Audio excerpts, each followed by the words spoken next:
Hi guys. இன்றைக்கி சமத்துவ Christmas TVK சார்பில் நடந்துச்சு. கரெக்டாக வழக்கம் போல் விஜய் ஒரு 6 நிமிஷம் பேசியிருக்காரு. இன்றைக்கி என்னன்னு தெரியல, கடிக்காமல் விட்ருக்காரு.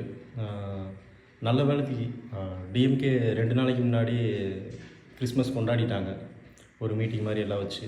அப்படி இல்லைன்னு வைங்களேன், எங்களை பார்த்து தான் பார்த்தீங்களா கிறிஸ்மஸ் கொண்டாட்டமே செலிப்ரேஷனே பண்ணுறாங்க டிஎம்கே சார்பில், இதுக்கு முன்னாடி இருந்துச்சு அப்படின்னு புதுசாக ஒரு அணில் குஞ்சுக்கு வந்து கடிச்சிக்கிட்டு இருந்துருக்குங்க.